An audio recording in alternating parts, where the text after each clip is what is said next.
This is not a mere game. This is a team sport. I wouldn't be here if it hadn't have been for my team and a lot of support around the world and, outside of the business because, it was my idea and I've been able to lead the way forward. Everybody's come together to make this happen. I think it's really important to highlight that. Hi, I'm Belden Mankis. Welcome to The Purposeful Strategist,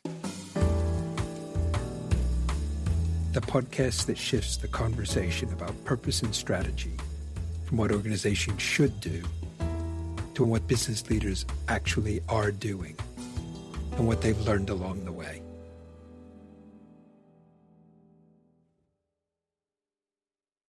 Mia Drennan is the founder and CEO of Glass, one of the world's leading independent providers of loan agency and trustee services. He launched the firm in 2011 with just £6,000 of capital and a conviction that the debt markets needed a truly independent alternative. Today, Glass operates globally, administering billions in assets across complex international transactions. In 2025, she was named EY UK Entrepreneur of the Year, one of the most prestigious honors in British business, and will represent the UK at the EY World Entrepreneur of the Year in Monaco this May. Mia, welcome to The Purposeful Strategist. Thank you for having me. Great to have you here. For anybody who's listening who doesn't sort of live inside the world of structured finance, what exactly does Glass do? I mean, what's a loan agent? What's a trustee? Why does it all matter? What difference does it make if it isn't done well? Sure. Glass is essentially an agent that sits between companies when they borrow money from lenders. So we make the payments, we do the calculations, and we hold the security on behalf of the lenders. And why is that needed? One level you kind of go, well, why don't the lenders just do all that for themselves? So it's needed because, it all started back in the back of the crash in 2009 when there were lots of broken company loans in the world.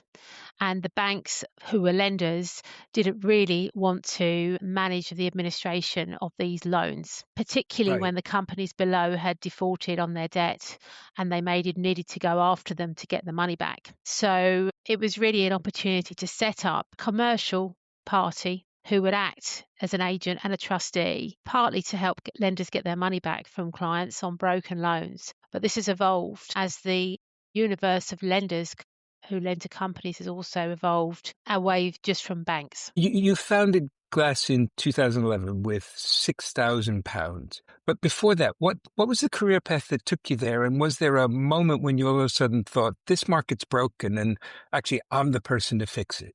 Yes. So I have had a long career in financial services and professional services, originally finding my time in my late teens, early 20s, working in the city as a temp in various financial institutions where I sort of learned about what those companies did. Eventually finding my path through KPMG and a law firm, which eventually led me through to the Bank of New York, which is my last proper job, as I like to say. And I think, look, banks are great places to learn, but just sort of it got to a point where it was becoming more bureaucratic and, difficult to service customers who really are looking for excellent execution on their financial transactions. And so really I had an opportunity to leave the bank and do something else. And prior to starting Glass, I left the bank in 2005. I went on a different journey, which was initial consultancy, working for a US trustee law firm who wanted to open in London, which kind of gave me an opportunity to be entrepreneurial and start my own company. And knocking on the doors of my old friends and competitors who asked me to help them find people as a bit of a side hustle. That then became a full-time role as a headhunter for corporate trust and agency. And that really led me back onto the path after the crash to realise that I wanted to get back into doing financial transactions and servicing them. But at this point, 7 years as an entrepreneur, I wanted to do it for myself. And I thought this was a great opportunity to launch an independent company to be able to provide those services to customers. And was there anything you were sort of seeing going on that you thought everybody's putting up with this, but they don't need to? Things people were tolerating because there didn't seem to be a better alternative. Yeah. So, look, it really started off with the fact that as I was looking into starting up this business, as I said, setting the scene back at the end of 2011, early 2012, there was lots and lots of broken company loans around the world, and lots of people. You mean remember Lehman's and so on, the Mm, devastation from that, and there were commercial banks like the names that we all know on our high street, who were really 9 to 5. Computer says no, not really responding to emails, and at the same time there was a new breed of investors sort of growing up who were looking to buy these loans cheap from their original counterparties to try to extract value. And so they really wanted to have an agent and a trustee who was going to basically be really proactive and help them execute well and get their money back. And that was really the opportunity that led me to create Glass. so, Mia, you and I didn't talk about this before, and it may seem like an unfair question, but just so I understand, as you're describing it now, it sort of sounds like in the corporate world in a very grown-up way. You're a debt collector, I wouldn't say we're a debt collector. We are a right? debt administrator. So at the end of the day, as an agent, think about it. An agent is essentially a party that sits between other parties. So there is a lender or a creditor, and there is a borrower. And our job is to represent the lenders on behalf of the borrower. And so when things go wrong, when companies default on their debt, the lenders give us an instruction to help them get their money back. Right, right. So I realize debt collector is a pejorative term, and I hope you don't mind my using it because some of the most interesting people I've interviewed for this podcast are people who do that. And a different way to think about it is they help people who owe money find a way to pay it. And I'm not, it sounds like you're a slightly more neutral administrative body. But I think it's useful for people to understand how certain parts of the economy work because they sort of keep things healthy in some ways. Absolutely. I mean, it's definitely not a debt collector, but at the end of the day, when a company borrows money, and I mean, you can think of the likes of some of these large, high street, where there was a lot of Debenhams and so on. A lot of big companies have gone through these big cycles of what we call restructuring, and the UK is one of the most creditor friendly, shall we say, regimes for the court regime here to help companies get their money back. So there's a Hmm. very well prescribed path that institutions that own or lend money to these companies can go about appointing lots of lawyers and specialist Yeah. advisors to help them get their money back. And so that often means that the debt is reorganized or converted into maybe shares, or sometimes the underlying assets, which could be property or some other form of assets, need to be sold to pay the debt back. And so my company is involved with the administrative elements of working between those different stakeholders and counterparties to help get the money back. So with that sort of understanding what you do, could you give us a picture of Glass today? Sort of, how big it is, geographically where it is, what kinds of assets? Is it strictly just kind of straightforward commercial loans, or have you expanded into other things? And what's the range of clients? Sure. So, just to kind of give you some context on the Yeah. journey of Glass, because we've been going for 15 years now. To start this kind of business from scratch, just doing normal performing loan work would have been virtually impossible. And so the strategy was, when I identified this opportunity about these broken loans and the need for a commercial counterparty, my marketing pitch was very much focused about how we would be able to be commercial and proactive as an agent to help lenders get their money back on these transactions. Hmm.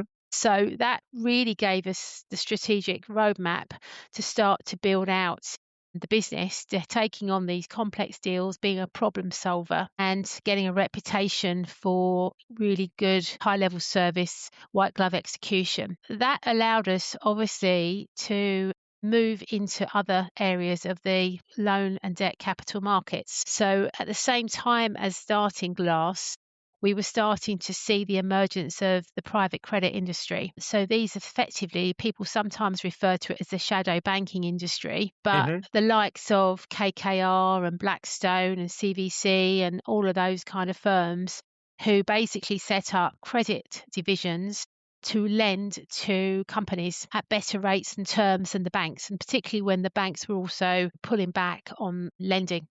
So Hmm. they were very much ripe for working with an independent like Glass, and they didn't want to work with banks for various reasons. And so we were able to start to really break into servicing that space, which is known as direct lending. And from Hmm. then on in, we moved across into working with the banks. They actually now realize it's in most cases often easier to give it to an independent agent and Hmm. trustee rather than doing it themselves. And then finally persuading the various exchanges that Glass could actually act on in the bond world, which was a lot more of my heritage back in the day.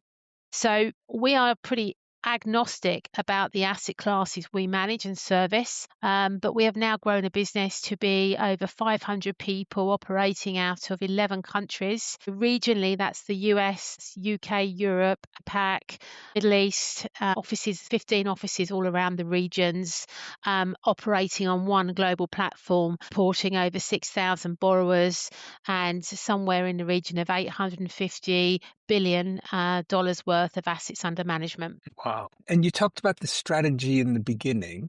Yes.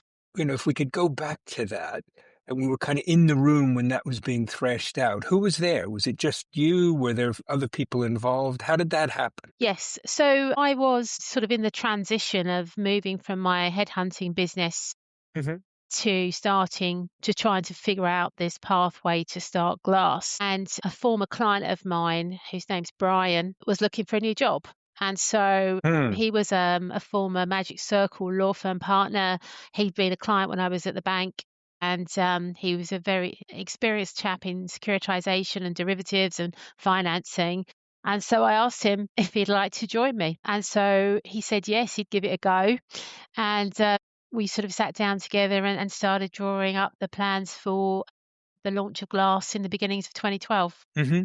And so it's been 15 years. Obviously, that strategy's evolved a bit. But was there, were there other moments that you might think, that's when we really sort of rolled our sleeves up and had another good look at the strategy? Sure. I mean, I think the one of the success factors for Glass has been keeping evolving, Hmm. continually looking to refine the strategy, being hugely opportunistic. Hmm. And so, And I bet a little bit optimistic. yeah, I bet obviously, a little bit hugely optimistic optimistic. as well.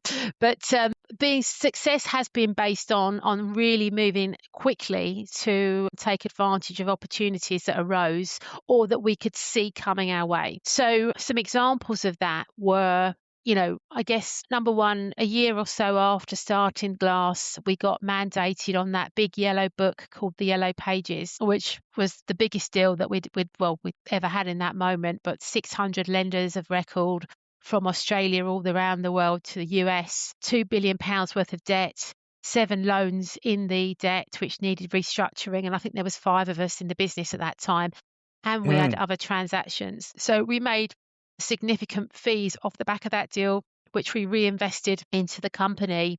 And we knew that then we had something to be able to scale. A few years later, the opportunity came from Australia and the US at the same time, literally within the same months, but from different clients who had basically said they liked what we were doing in the UK and Europe, and they really wanted to see if we could help them in their respective markets. So I jumped on a plane, went down to Australia, took my little reference sheet and found a lawyer who knew what I did, and came back with a restructuring of a big commodity company in Australia. So Australia then suddenly took off very quickly. Separately went to America and had a similar conversation. However, on the back of the Madoff and all of those kind of things, we knew we weren't going to get anywhere unless we were regulated. So America took me 18 months to really get off the ground before people were, you need to be regulated before you get out of bed, and obviously, trusted us. And now it's been our fastest growing office. They were that sort of diversification into international waters in 2 countries as far apart as you can get, had very different trajectories, but eventually were, both very successful. And were the people involved in making those decisions changing? If I've got it right, it was you and Brian who figured out sort of the first strategy. And then I gather the business has grown a bit and, even if it's 5 people, it's grown a bit. Who was involved in deciding, yeah, we're going to go after both of these? Because I could see other people, maybe slightly more cautious or whatever, might think, well, let's do one and then we'll do the other. But how did that decision come about? I mean, the opportunities came up. We had probably, I mean, less than 20 people in the business at the time.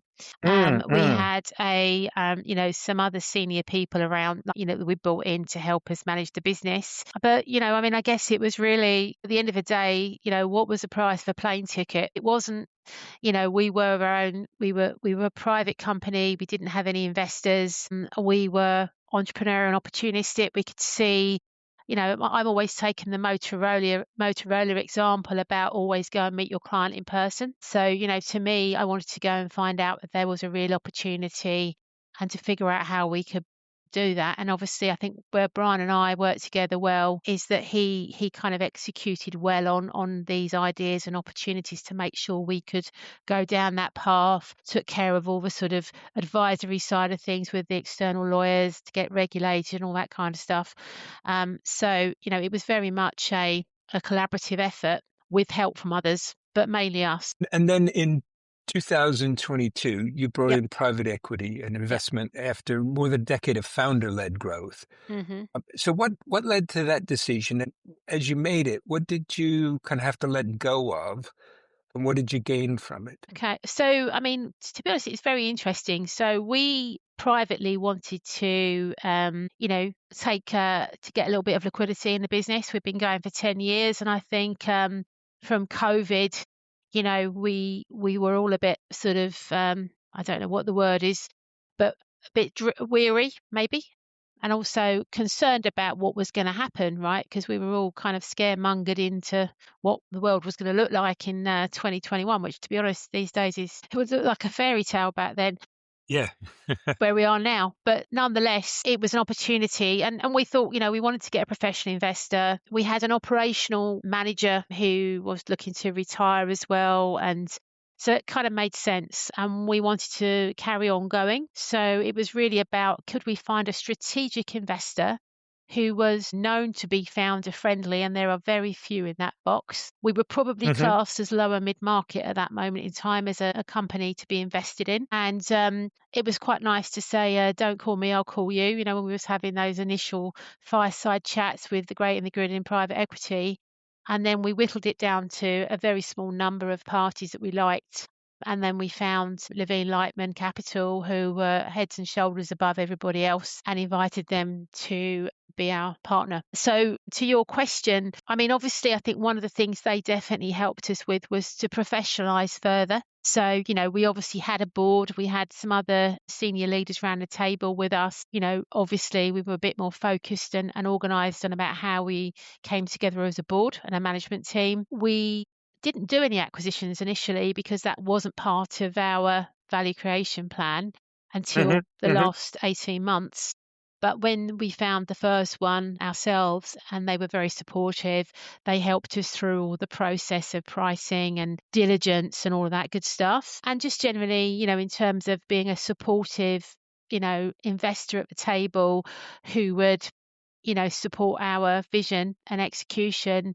And, to be honest, it wasn't a bad shout because we've made them 10x in 3 years. It's not bad, is it? When we spoke earlier, you described Glass as being on a path to becoming a fintech company. What's that mean in practice? And, is that sort of an opportunistic shift or more defensive? Well, I mean, I think one of the things about the way, and particularly the way I think about the business, is that I've always been looking at the end, like the path ahead of us, because essentially what Glass does is what you would describe as a back office service in a bank. So we do it with a front office approach to a back office service. And if you look around very many industries now, and it's obviously now coming to things like accounting and law firms and so on. But, a lot of these businesses have been ripe for disruption and change through technology. So we've been on a journey for nearly 10 years, I suppose, although we've only been going 15, but for some time now to actually start using technology in our business, which we've developed ourselves in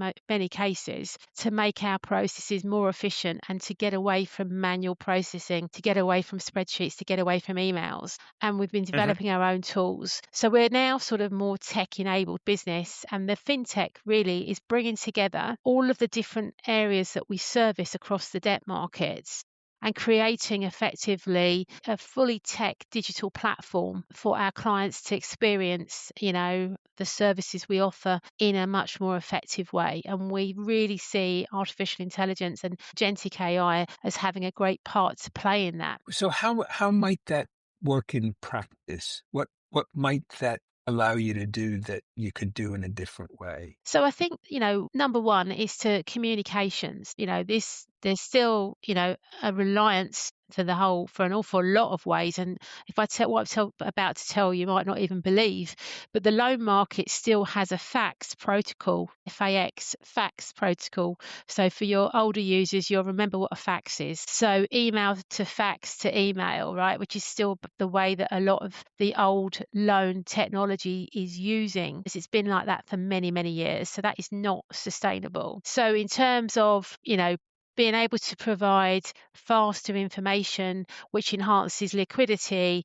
So it's online digital information through, an online portal. We've got technology where you've actually got an app on your phone, and so you can get instant reporting, instant information. And so there are asset classes where, you still have to wait weeks to get a visibility on the underlying data. So if you think about some of these public securitizations, for example, the reporting that's done by the banks is out of date before it even gets sent out. So we're looking at transforming all of those flows into digital data and being able to provide that to our clients in a much more interesting way. You spoke a couple minutes ago about the idea of sort of a back office service with a kind of front office mentality. Do you see that as sort of an idea that you could then take into lots of other sectors? You mentioned accounting and legal.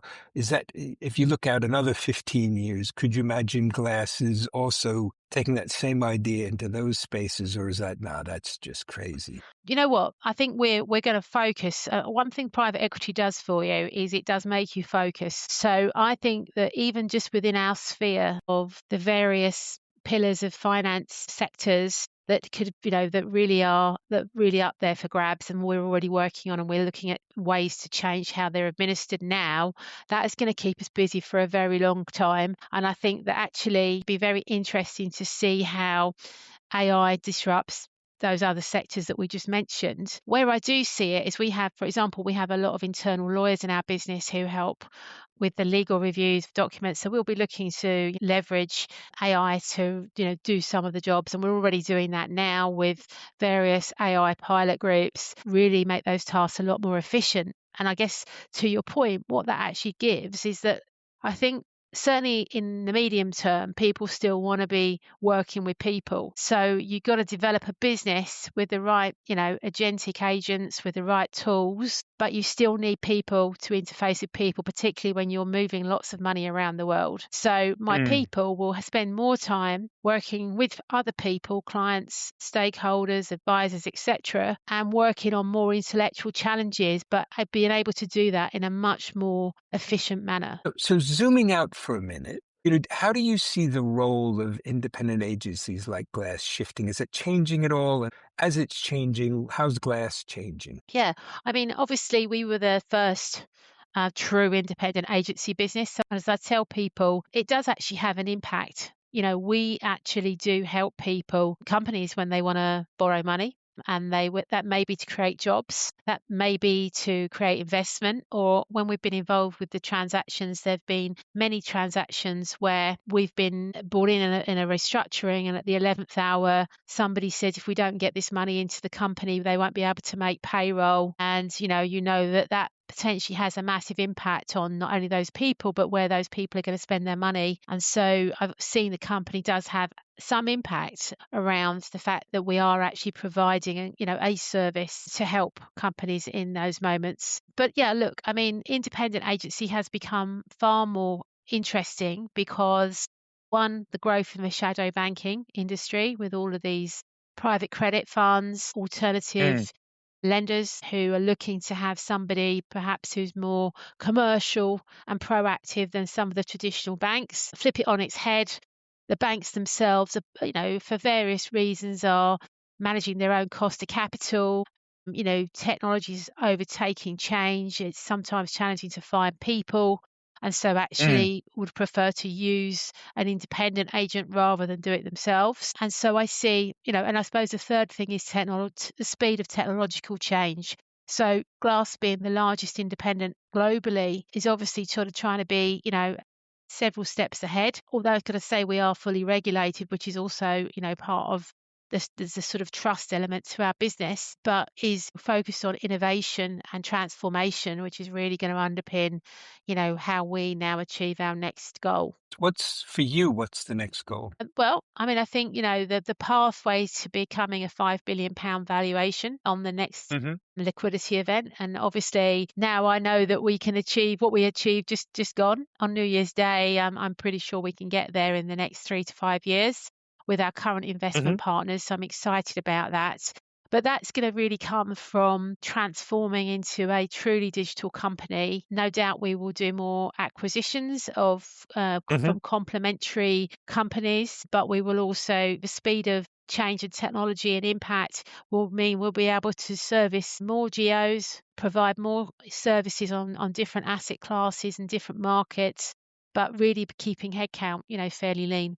You mentioned 5 billion, but before we get to that, if I've got it right, you're one of only 5 female founders in the UK to achieve over £1 billion valuation for their business. Just sort of, how does that sit with you? Does it feel like, wow, I'm so great, which I'm no doubt you are, or does it feel more like a sign of a system changing and women entrepreneurs at least getting a bit more of a turn at bat? Yeah, I mean, look, it's disappointing. It's disappointing. I mean, don't get me wrong. I'm thrilled to be part of the club, but it shouldn't be a club. At the end of the day, I don't understand. Oh, I do understand some of the reasons why, and I just want to point out as well. This is not a mere game. This is a team sport. I wouldn't be here if it hadn't have been for my team and a lot of support around the world and outside of the business because I it was my idea and I've been able to lead the way forward.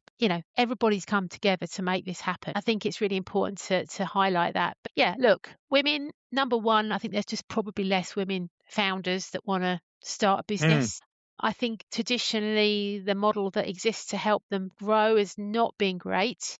That is changing now, and you will see more. I think there's now well over 150 women now that have built businesses over in the UK over 50 million, and that's growing. So we're starting to see some real change. The organisations like Super Scalers, which is an organisation started by Sam Smith, she's doing a fantastic job and has a lot of data on these things. So I think the world is changing, but there's a huge more to do. You talked about bringing the team together, and so, how important that is. Anything you've done there that feels like it's a bit of secret sauce? Anything you've done differently in terms of helping the team and the culture develop in a way that's going to work, particularly for a business that's, it seems like it's deeply technical, it's spread out around the globe, it's got technology in it, demanding clients, it's a tough brief, I'm sure, to hit. So what's making it work? Well, I think the one thing that we underpin and this sort of special sauce is the culture. The company has, and I'm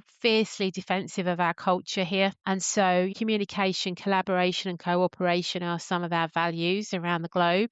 And keeping the organization entrepreneurial. All right.